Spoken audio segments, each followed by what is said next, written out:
आदाब, नमस्कार। मैं उमैर आज़मी आप तमाम दर्शकों का स्वागत करता हूं। इस वक्त मैं मौजूद हूं उत्तर प्रदेश के आज़मगढ़ के कटौली गांव में। आज हमारे साथ मौजूद हैं बातचीत करने के लिए पीसीसी मेंबर और आज़ाद समाज पार्टी से आज़मगढ़ ज़िला प्रभारी डॉक्टर अली अख्तर साहब।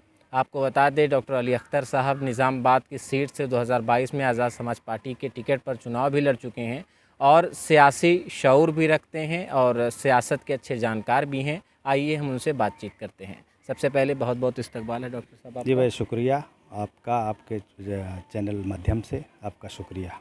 डॉक्टर साहब, जिस तरीके से तमाम पार्टियों की स्ट्रेटजी थी, सारी की सारी स्ट्रेटजी फेल होती दिखाई दी हमें 2022 में, तो क्या लगता है समाजवादी पार्टी का जो ग्राफ था पहले, अब उसका ग्राफ घटकर कहाँ पहुँच गया और आपकी पार्टी आज़ाद समाज पार्टी कहाँ पे स्टैंड कर रही है? क्या देख रहे हैं आप? देखिए, उनकी पार्टी क्या कर रही है, घटेगी ही। जब किसी का आप वोट ले ले रहे हो, उसके बारे में आप फिक्र नहीं करोगे तो घटेगी ही। कांग्रेस भी घट गई, समाजवादी भी घट जाएगी, आगे भी घट जाएगी, बसपा भी घट गई। तो अब हमारी पार्टी आ गई है। हम समाजवादी को जो है देख लिए हैं, सबको, सारे मुसलमानों ने एक तरफा वोट देख लिया है, तो उससे कुछ भी नहीं मिला। अब जो है, अब सारे लोगों को इकट्ठा हो जाना चाहिए।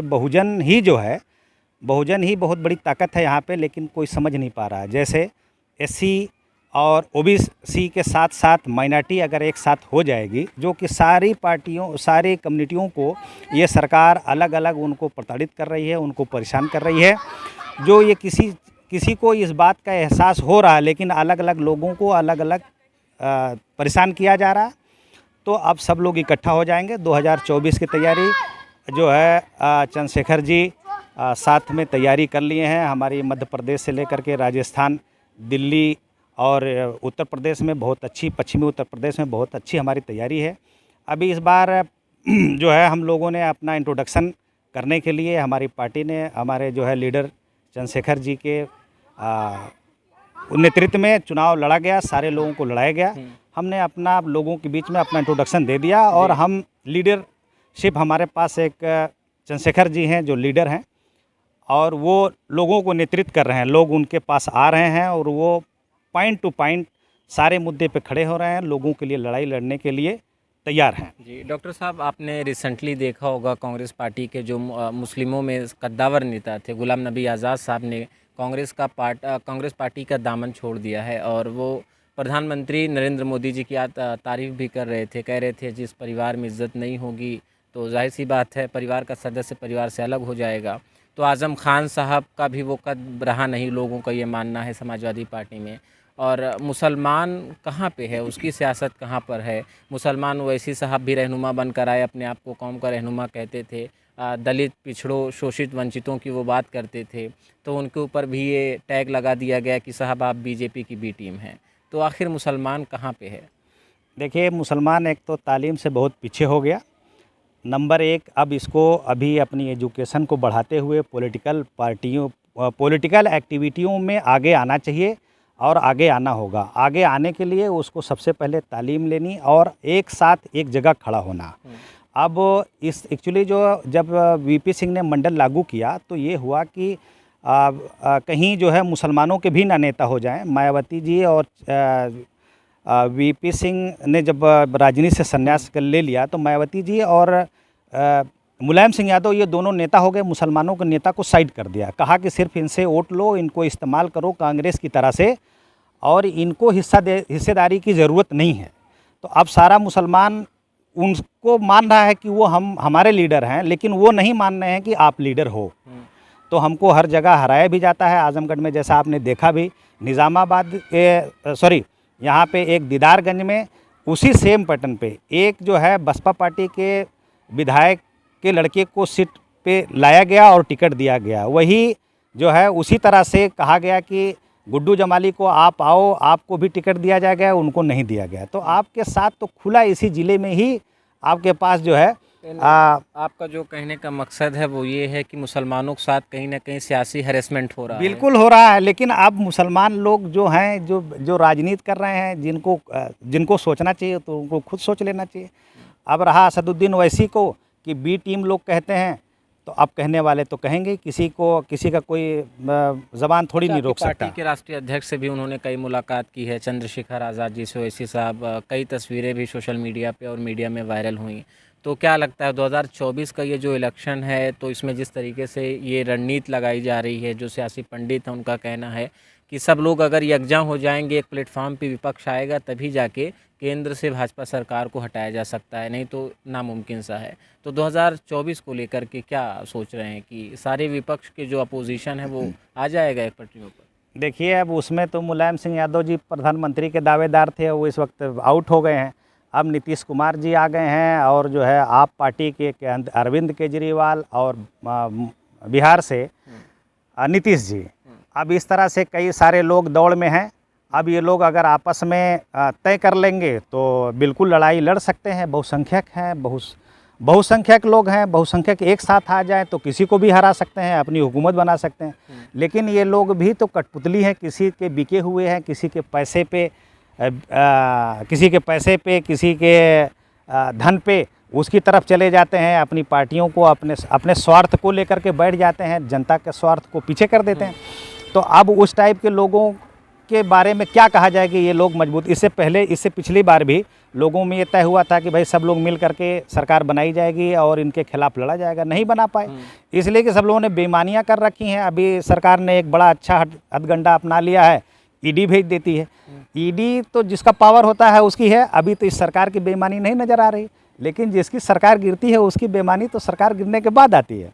तो ये सरकार जिस दिन गिरेगी तो इनकी भी बेईमानियां लोगों के सामने आएंगी, इनको भी ईडी पकड़ेगी, इनके पास भी छापे पड़ेंगे, इनके यहाँ से भी सारी चीज़ें मिलेंगी। लेकिन जिसका पावर होता है, जो ब्यूरोक्रेट होता है, तो ब्यूरोक्रेट का ये काम होता है कि वो जो है सारी चीज़ों को मेंटेन करे और बनाए। लाल बत्ती नीली बत्ती इसको कहते हैं। वो जो शासन होता है, एक प्रशासन होता है, प्रशासन ही सबसे बड़ा पावर होता है। लेकिन अब प्रशासन बिक गया है, प्रशासन एक तरफा काम कर रहा है, उसको नहीं करना चाहिए। और सबसे इम्पोर्टेंट आपकी बात एक और बता दूं, मैं तो ये चाहूँगा पूरे भारत की आवाम से, आपके माध्यम से एक बार अपील करूँगा कि प्रेसिडेंट रूल तो बहुत ख़राब होता है, उसमें डेवलपमेंट रुक जाता है। लेकिन सब लोग अगर एक बार प्रेसिडेंट रूल की बात कर लें या उसकी डिमांड कर लें तो ये बहुत ही अच्छा हो जाएगा। अभी जो सिचुएशन हुई है, अभी हमारा हिंदू समाज जो ये चाह रहा है कि ये हिंदू राज्य बना दिया जाएगा, तो आप इसको बनाने के बाद क्या पाकिस्तान तो मुस्लिम राज्य बना, पाकिस्तान तो मुस्लिम कंट्री बनी, क्या वहाँ सुकून हुआ? क्या वहाँ मार काट और रहजनी लूटपाट चालू है। उसी का एग्जाम्पल आज ये दे रहे हैं, सारे पॉलिटिकल दे रहे हैं। तो आप जिस दिन हिंदुस्तान को कर दोगे तो वो उस दिन उसके जैसा हालत या उससे ख़राब यहाँ का भी हो जाएगा, उसकी भी गारंटी कोई नहीं ले सकता। तो ये तो डेमोक्रेसी है, लोगों की मिली जुली कंट्री है, इसमें सारे धर्मों का मिला जुला, सारे तरह के फूल थे, सारी तरह की खुशबू थी। इसको तो इसी तरह से आज़ाद रहने देना चाहिए था। लेकिन ये तो सत्ता है, सत्ता जो जैसे पाता है उसको वो बढ़ावा देता है। भाजपा को हिंदू मुस्लिम हवा दे करके उसको सत्ता मिली, तो वो क्यों कहेगी खराब है? लेकिन ये किसको चुनना है? जनता को, आवाम को। भाजपा तो ये कहती है लगातार कि हम सारे लोगों की बात करते हैं, सबका साथ सबके विकास के एजेंडे पे हम काम करते हैं, और भ्रष्टाचार के ख़िलाफ़ हमारा बुलडोज़र हमेशा से गरजता रहा है और गरजता रहेगा। अच्छा, जैसा रिसेंटली अभी आपने देखा होगा, अब्बास अंसारी को भगोड़ा करार कर दिया है कोर्ट ने। तो कुछ जो मुस्लिम नेता हैं बड़े, उनका ये आरोप है कि भाजपा सिर्फ मुसलमानों का उत्पीड़न कर रही है। आपको क्या लग रहा है, क्या समझ में? नहीं, ये तो देखिए ऐसा ना कि सत्ता आज नहीं, सदियों से सत्ते में जो रहा है वो लोगों का हरासमेंट किया है। जो उनका बागी होता है, जो उनके खिलाफ़ जाता है, वो उसके खिलाफ़ वो कार्रवाई करते हैं और गलत करते हैं, उसका दुरुपयोग करते हैं। तो उसमें जो सरकार है या जहाँ पे जिसकी थी, उन लोगों ने किया है, आज इनको मौका मिल रहा है, ये भी कर रहे हैं। ऐसा नहीं, ये जिसको मौका मिला है वो किया है। उसमें कम ही लोग हैं जो मौका पाने के बाद इंसानियत मानवता को ऊपर लाए हों और उसके हिसाब से काम किए हों। बाकी सत्ते का तो दुरुपयोग कुछ लोग बहुत ज़्यादा करते हैं, कुछ लोगों के यहाँ कम होता है। तो इस सरकार में ज़्यादा हुआ है। कुछ बातें ऐसी हैं जैसे बुलडोज़र बाबा, बुलडोज़र सरकार, तो ये तो सरकार के ऊपर एक जुडिशरी बैठी हुई है ना, जो सबसे बड़ी इंसाफ की अदालत है। तो उसके ऊपर भी तो कुछ काम सरकार को छोड़ देना चाहिए। सरकार के पास जो पावर हो वो सरकार करे, कुछ सरकार को उसके पास है, लेकिन इनको उसका नहीं। जैसे एक किसी का गिरा दिया तो पूरे समाज में, पूरे लोगों में खौफ हो गया। इस टाइप का भी ये सरकार, इसको भी ये सरकार अपने को मेंटेन करने के लिए इस टाइप का भी कुछ काम करती है कि लोगों में खौफ हो जाए। जब खौफ हो जाता है तो बहुत सारे लोग जो छोटे छोटे हैं वो सारे लोग दब जाते हैं कि भाई जब वो नहीं कुछ कर पाए, वो नहीं रोक पाए, तो हम कहाँ रोक पाएंगे। तो अपोजिशन, डॉक्टर अली अख्तर साहब, एक बहुत बड़ा सवाल तो यहीं से आप पैदा हो जाता है आपकी बात से कि अपोजिशन भी अगर इस तरीके से बुलडोज़र से खौफ खाने लगा और डर गया तो आवाज़ कहाँ से उठा पाएगा अपोजिशन, कहाँ पे अपोजिशन स्टैंड कर पाएगा। और जिस तरीके से आप बुलडोज़र की बात कर रहे हैं और सरकार का ये दावा रहा है कि भैया जो भ्रष्टाचार करेगा, जो करप्शन फैलाएगा, उसके खिलाफ बुलडोज़र हर वक्त तैयार है। और आपकी जो बात है कहीं ना कहीं आपको लगता है कि अपोजिशन भी बुलडोज़र से डर रहा है बहुत ज़्यादा। क्यों नहीं, बिल्कुल डरेगा। देखिए ऐसा है ना कि जो लोग बेईमानियां कर लिए हैं वो डर रहे हैं, और उनका जो है, अब लालू तो गए, राजनीति ख़त्म हो गई, वो अंदर हो गए, कोई दूसरा बोलेगा तो वो भी चला जाएगा। अब कोर्ट को सिद्ध करने में आपको कोर्ट के इसलिए कोर्ट में इतने पेंडिंग केसेस पड़े हुए हैं कि किसी के भी मुकदमे को बहुत जल्दी नहीं किया जा सकता। कोर्ट भी मजबूर है। अच्छा, मजबूर ऐसे है कि यहाँ हमारी जो कोर्ट की जो हुक्मरां होती है, जो उसके ऑर्डर को बजा लाती है, वो पुलिस है। पुलिस भी पॉलिटिकल लोगों के दबाव में लोगों के ऊपर नेसेसरी मुकदमे बना रही है, लोगों को फंसा रही है। तो पुलिस एक बहुत बड़ा अमन है लोगों के अंदर, उसका कॉन्फिडेंस है कि पुलिस हमारी रक्षा करेगी, हमको गलत फंसाएगी नहीं, हम पुलिस से परेशान नहीं होंगे। तो पुलिस महकमे को भी इस चीज़ों से पे अमल करना चाहिए और अपने को परहेज करना चाहिए कि किसी पॉलिटिकल आदमी के कहने पे, किसी की भी सत्ता हो, किसी की भी हुकूमत हो, किसी पॉलिटिकल आदमी के कहने पे किसी को बहुत ज़्यादा फंसाना, इसको उलझा देना, उसके खिलाफ बहुत सारी कार्रवाइयाँ करके उसको मुकदमे में डाल देना। अभी जुडिशरी ऐसे भी जो रियल मुकदमे लेकर के फंसी है, नहीं फैसला कर पा रही। अभी देखिए चीफ जस्टिस साहब आए हैं, उनके बाद कितने हज़ार पेंडिंग केस हैं, लाखों लाख पेंडिंग केस हैं, एक हज़ार दिन हो गए हैं, यानी 3 साल से उस पर सुनवाई नहीं करने का सुप्रीम कोर्ट को मौका मिला। क्यों?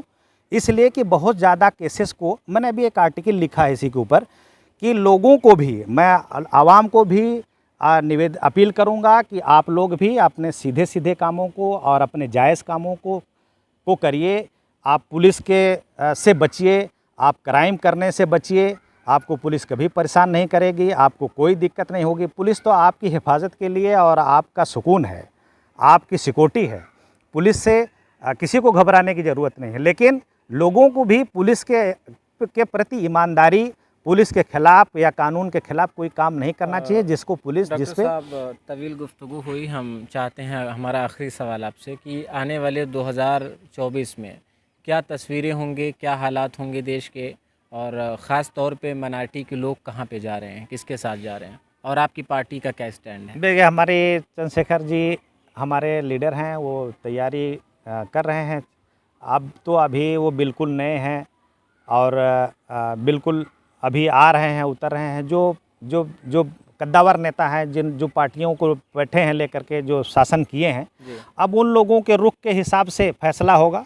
लेकिन हम लोगों की भी तैयारी बहुत अच्छी हो गई। हमारे पास जो है एक बड़ी कम्युनिटी, अभी चंद्रशेखर जी सारे कम से कम 2 कम्युनिटियाँ 22% और 20%, 42% की तैयारी चंद्रशेखर जी कर रहे हैं।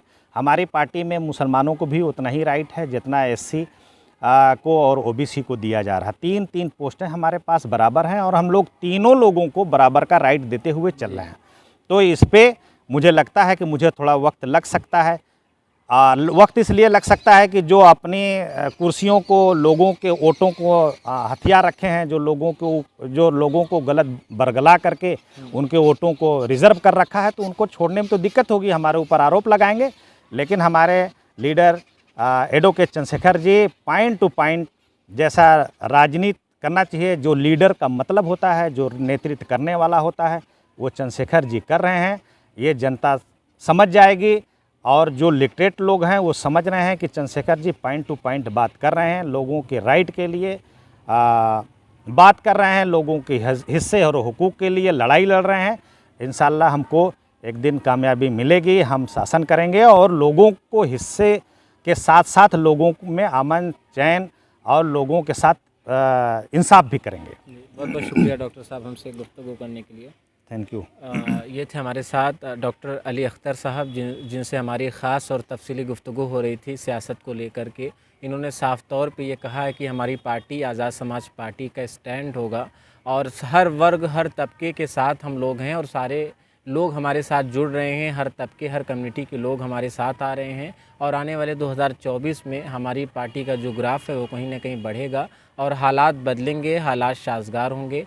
और ऐसी और तमाम ख़बरों के लिए आप बने रहिए हमारे साथ। मुलाकात होगी अगली एक स्पेशल रिपोर्ट के साथ। कैमरामैन अब्दुल मन्नान के साथ उमैर आज़मी, कटौली, आज़मगढ़।